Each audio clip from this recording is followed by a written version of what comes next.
एक बार के लिए तो ऐसा लगा कि पता नहीं आज ही के दिन के लिए मैं पढ़ा था क्या, कि आज के दिन मुझे किताब खोलकर आंसर लिखने का मौका मिलेगा। दिल्ली के अंदर ही स्मोक की दिक्कत क्यों आती है, या मैं आपसे ये पूछूं कि दिल्ली की ही सर्दी और दिल्ली की गर्मी ही क्यों दुखाती है। अर्थात जब किसी विषय के अंदर विश्लेषण करने की जरूरत आ जाए तो किताबें भी काम करना बंद कर देती हैं। यानी कि किताब आपके सामने खुली तो रहेगी, जो आपको यह याद दिलाएगी कि बेटे अगर यह बात केवल कंटेंट की होती तो वो तुम्हारे सामने खुला पड़ा है, लेकिन तुम इसे खोज कर आंसर नहीं दे पाओगे। प्रश्न अगर इतने विश्लेषणात्मक तरीके से पूछ लिए जाएं तो निश्चित ही चैलेंज बहुत भारी हो जाएगा, और ओपन बुक एग्जाम इसका एक नजारा है। मेरे प्यारे साथियों, मुझे अपने जीवन काल में कुछ वर्ष आईआईटी कानपुर में पढ़ने का सौभाग्य मिला। वहां खुशी का कोई ठिकाना नहीं रहा। एक बार के लिए तो ऐसा लगा कि पता नहीं आज ही के दिन के लिए मैं पढ़ा था क्या, कि आज के दिन मुझे किताब खोलकर आंसर लिखने का मौका मिलेगा। लेकिन साथियों, मुझे अपने एग्जाम में सेकंड लोएस्ट मार्क्स इसी वाले एग्जाम में, ओपन बुक एग्जाम में मिले थे, क्योंकि मैं ये समझ के तैयार होके ही नहीं गया था। मुझे लगा टीचर ने कहा है किताब खोल के आंसर देना है, तो यार मस्ती से चिल करो, बढ़िया पार्टी करो।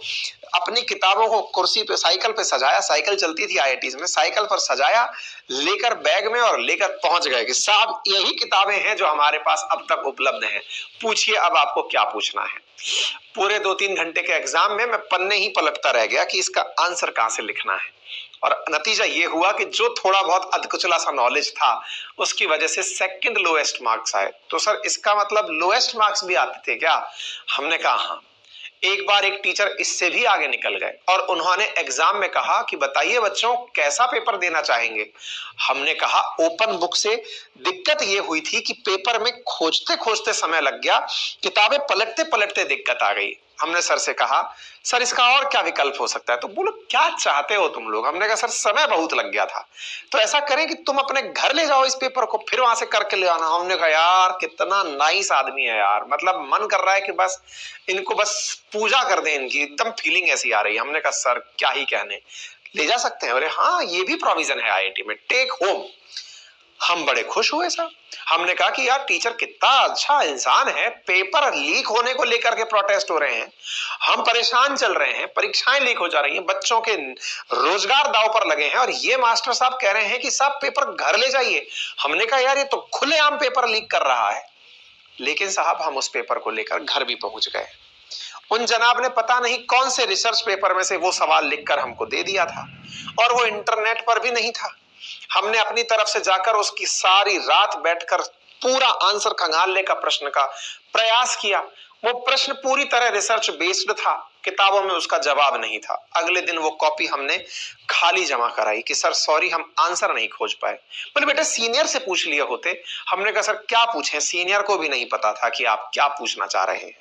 इसका मतलब यह हुआ कि यह प्रश्न देना जितना, आपको सुनना जितना आसान लग रहा है कि ओपन बुक एग्जाम होगा तो आनंद ही आनंद होगा, ऐसा कतई नहीं है।